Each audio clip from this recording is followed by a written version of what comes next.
예, 할렐루야. 요한복음 18장입니다. 요한복음 18장은 좀 재밌는 얘기가 나와 있죠. 뭐 재밌는 얘기라 보다는 우리가 잘 아는 내용이 나와 있어요. 바로 베드로가 예수님을 3번 부인하는데. 그럼 우리는 베드로를 비난할 수 없죠. 왜냐하면 베드로가 넘어지는 장면을 우리가 목격하면서 여러분도 그렇지만 저 자신도 베드로에게 우리 모두를 투영하는 거죠. 베드로는 베드로가 아니고 베드로는 바로 저와 여러분 자신이 아니겠습니까? 나는 도저히 베드로처럼 안 되겠다. 장담할 수 있을까요? 위대한 사도가 됐던 베드로마저 그렇게 처참하게 무너졌는데 그 베드로가 무너진 것, 또 무너진 사실을 기록한 것은 바로 저와 여러분도 그렇게 무너질 수도 있고 무너진 적도 있었고 그 가능성은 여전히 있다. 그걸 교훈하기 위한 건 아니겠습니까? 즉 베드로는 베드로가 아니고 곧 나 혹시 여러분 자신이 아니겠는가? 그런 거 교훈을 위해서 기록된 거 아니겠습니까? 그거 보면은 내게 주어지는 잔을 받자. 자, 주제를 베드로와 나. 그 해봤어요? 나는 저에게도 여러분 각자가 되겠죠. 내게 주어진 잔을 받자. 잔은 축복이다. 베드로가 곧 누구라고? 예, 여러분 자신이고 저 자신입니다. 빌라도의 직무유기죄, 또 십자가와 강도 한번 살펴보도록 할게요. 예, 모든 성경은 나에게 주신 하나님의 서신입니다. 이야기책이 아니죠. 사람들은 성경을 어떤 논리적이고 이론적인 어떤 사건, 어떤 뭐랄까요, 진리, 교훈이라고 생각하고 연구하는데 그렇게 성경을 접근하면은 얻는 것보다는 잃는 게 많아요. 제가 볼 때 그래요. 성경은 그럼 어떻게 해야 되느냐? 나의 책이에요. 하나님이 나에게 주신 책이다. 즉 나에게 주신 편지다. 모든 성경이 창세기부터 요한계시록까지 모두가 다 하나님이 나에게 개인적으로 주신 것이다. 단체로 준 게 아니고 개인적으로 하나님께서 저와 여러분에게 각자에게 개인적으로 주셨다. 지금 여기 베드로도 없어요. 요한도 없죠. 아브라함도 없어요. 모세도 없죠. 그런데 그들 이름이 나온 이유는 그들이 바로 저와 여러분이에요.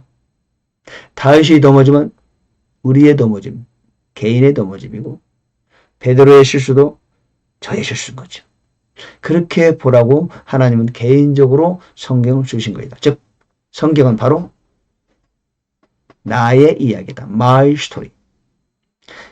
그걸 하나님이 원하신다는 거죠. 성경을 그렇게 대할 때 비로소 성경이 나의 이야기가 되고 나의 축복이 되고 그렇죠? 나의 것이 되는 거죠. 모든 게 약속이 되는 거죠. 하나님이 나에게 개인적으로 말씀하신 말씀이 되는 거죠. 성경을 그렇게 저는 대해야 한다고 보고 있어요. 오늘 또 성경을 읽으시면서 베드로 이야기 또는 빌라도 이런 이야기를 들으면서 심지어는 예수님조차도 내가 예수님이라면 예수님이 내가 되면 좋겠다. 베드로가 곧 나구나. 빌라도도 나다. 이런 자세로 성경을 읽어야 성경이 살아있는 말씀이 되는 거죠.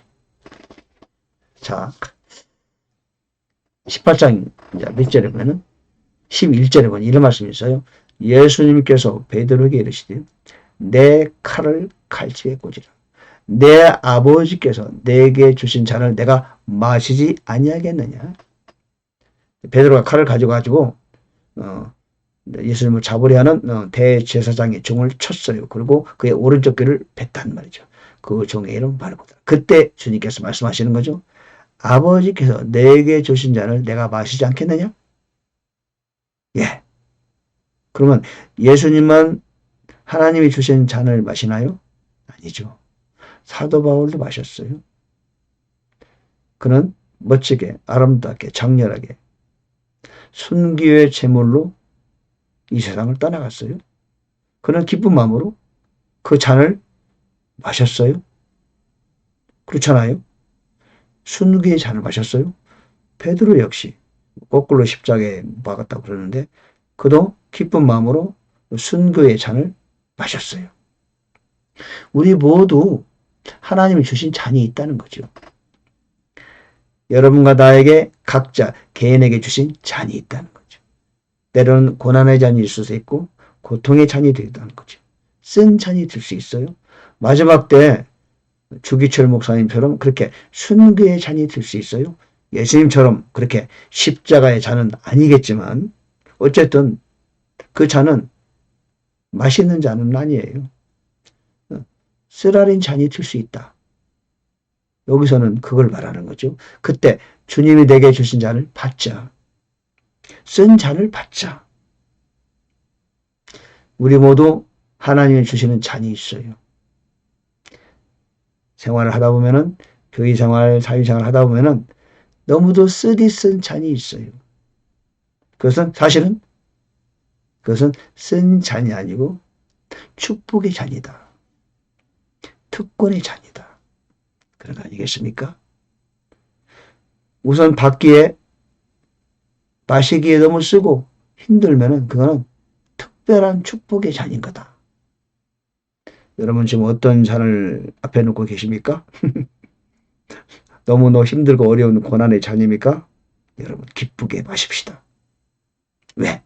그 잔은 곧 축복의 잔으로 바뀝니다. 그렇죠? 너무도 힘들고 어렵다. 너무도 마음의 고통이 심하다. 절망적이다. 그 잔을 앞에 놓고 계십니까? 고민 중입니까? 지금 기쁘게 마시세요. 모든 쓴 잔은 축복의 잔이다. 저는 그렇게 생각합니다. 모세도 그렇게 40년 광야로 도망가면서 40년 동안 뜻있던 잔을 마셨어요. 그렇잖아요?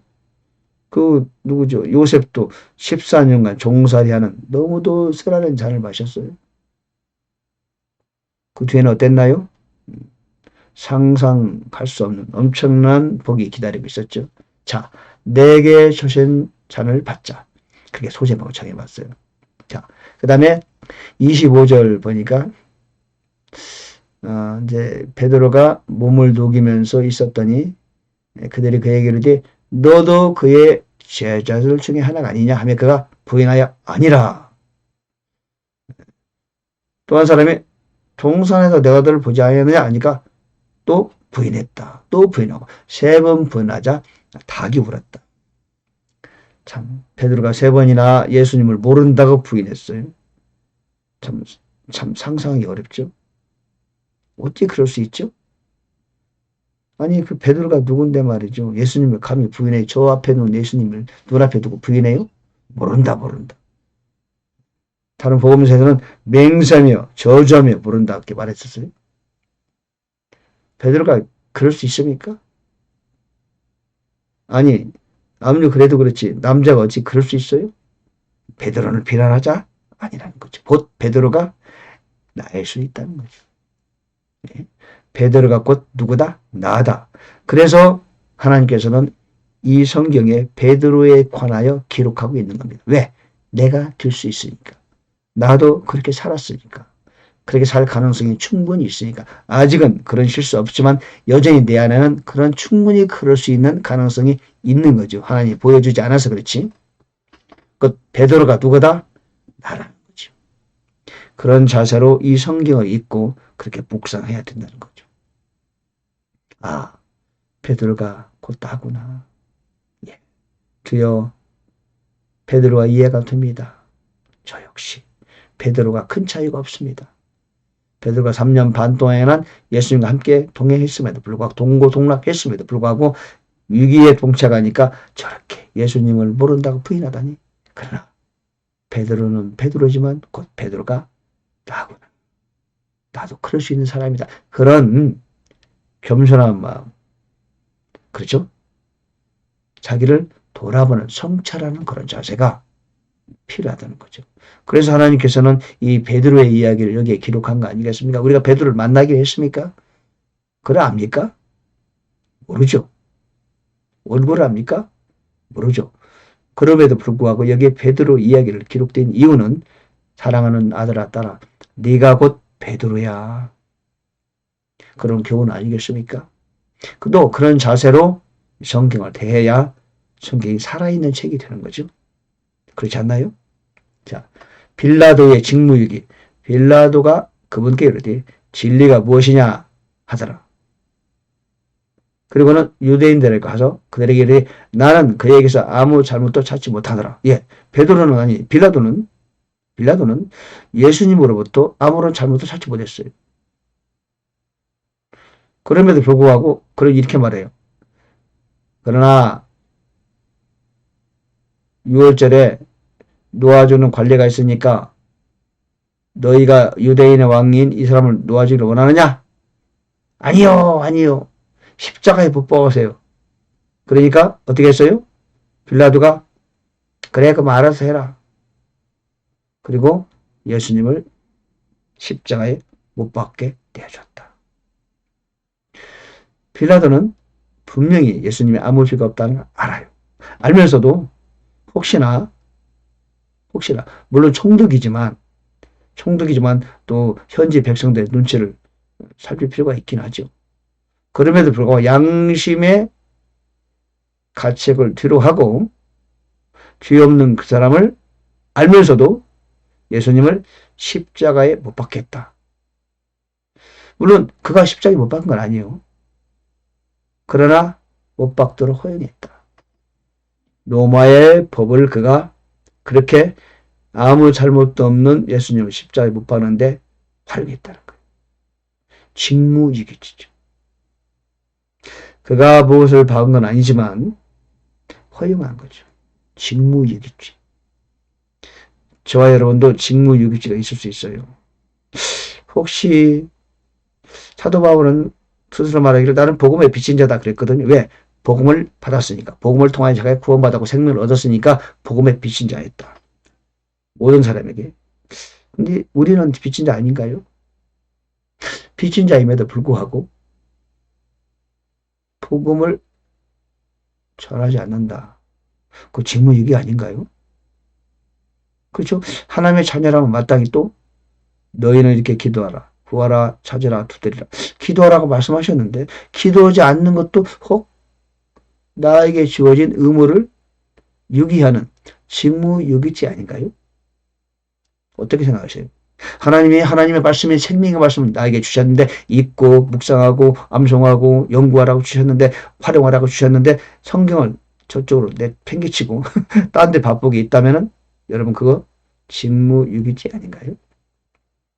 성령님에 대한 오시고 나를 인도하고 나를 이끌어가고 있는데 성령님을 외면하고 도의시하고 다른 데의 마음을 뺏기는 거 역시 직무유기죄 아닐까요? 아니 지금은 저는 몰라요.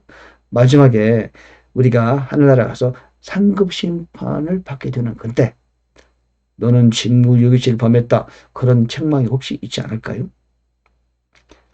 가능성이 있어 보여요. 왜냐하면 마태복음 25장에 달란트 비유가 있죠. 한 달란트를 땅에 묻어놓은 그 사람에게 주인이 말했어요. 악하고 게으른 종아. 왜 땅에 묻어놨어? 직무유기 아닌가요? 누가복음 19장에 문화를 한 문화씩 주고 나서 10종에게 주인이 먼 나라 갔다 다시 왔어요. 한 문화를 땅에 묻어놓은 사람에게 칭찬했나요? 아주 책망했죠. 그 있는 한 문화 가지고 다른 사람 줘라. 그 직무유기죄에 해당되지 않나요? 물론 적극적인 죄는 아니지만 직무유기가 맞는 것 같아요. 그러면 우리가 주님의 상급 심판을 받게 될 그날에 우리는 책망받지 않을까요? 빌라도만 직무유기죄를 범하는 게 아니라 오늘 이 시대를 살아가는 저 여러분도 직무유기죄의 위험성이 있다. 저는 그렇게 보고 있는 겁니다. 여러분 어떻게 생각하십니까? 네 번째, 십자가와 강도. 예. 이제 18장 40절에 보면은 그때 그들이 모두 다시 소리를 지르며 이르되 이 사람이 아니라 바라바니다 하니라. 이제 바라바는 강도더라. 즉 바라바와 예수님을 놓고 누구를 풀어주면 되겠느냐? 유월절 관례에서 한 사람 죄를 풀어줄 수 있어요. 예수를 풀어주랴? 그러니까 아니다 아니다. 바라바를 풀어다오. 바라바는 강도였어요.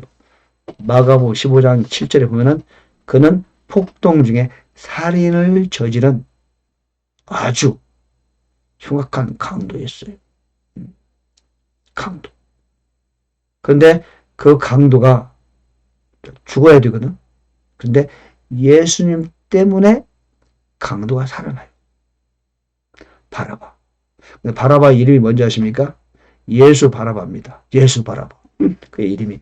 재밌잖아요? 자, 어쨌든 바라바 입장에서 볼 때는 너무도 고맙죠. 죽어야 되는데 예수님 저분 때문에 살아났어. 참, 그렇죠? 천재 이후의 길가 자기가 다가왔어요. 자, 예수님께서는 강도를 살려주고 대신 십자가에 죽으셨다. 강도가 누구냐? 저와 여러분이 누굽니까? 바라바는 나쁜 사람이고 우리는 좋은 사람입니까? 바라바는 강도고 살인자니까 나쁜 사람입니까? 우리는 좋은 사람입니까? 예, 하나님 입장에서 볼 때 50보, 100보 큰 차이가 없는 거죠. 왜? 다윗은 훌륭한 사람이죠. 하나님이 사랑했어요. 다윗이 어떤 사람이에요? 밧세바와 기회를 지고 그의 남편, 아무 잘못도 없는 그의 남편을 죽게 했어요. 그럼에도 불구하고 하나님은 다윗을 내 마음에 합한 사람이라고 말씀하셨어요. 예, 저와 여러분은 어떤가요? 예, 저나 여러분이나 다윗이나 바라바나 큰 차이가 없는 거죠. 물론 바라바는 어떤 사람인지 몰라요. 강도나 도둑이나 저나 우리는 좋은 사람이고 저 사람 나쁜 사람이다 말할 수 없다. 왜? 다윗이라는 사람을 하나님 미리 보여줬잖아요. 그 강도를 위해서 강도를 살려주시고 예수님이 대신 십자가를 지신 거다. 십자가와 강도. 저와 여러분은 그토록 큰 죄인임에도 불구하고 나를 살리기 위해서 주님께서는 십자가 지셨다는 교훈을 이 바라바를 통해서 다시 한번 우리를 살피는 시간이 되었습니다. 저는 이 기사를 읽으면서 그래, 바라바나 나나 큰 차이가 있느냐. 살다 본 바라바는 일부러 강도됐겠습니까? 일부러 살인했나요? 그 시절은 뭐 살인이 흔한 때였으니까 그렇다 하더라도 그러기 위해서 착하게 살고 싶은 마음이 없었겠어요? 물론 저는 개인적으로 바라바는 알 수 없어요. 그의 이후의 이야기도 모릅니다. 그러나 분명한 것은 바라바는 죽을 위기에서 예수님 때문에 살아난 거예요. 우리는 어떻습니까? 죽을 위기에서 주 예수님 때문에 살아난 거 아닙니까? 자, 오늘 18장 베드로와 나. 내게 주어진 잔이 있습니까? 기쁘게 받자. 그거는 쓰라리지만 축복의 잔이다. 베드로가 곧 나다. 빌라도의 직무유기. 우리도 때때로 직무유기죄를 범하는 건 아닌가. 너무 빌라도를 탓하지 말자. 십자가와 강도 바라바. 내가 바라바가 될 수도 있다. 그 바라바가 예수님 때문에 구사일생 살아나게 되었다. 자, 그런 교훈을 한번 찾아봤어요. 자, 여러분 어떠십니까? 예, 감사합니다.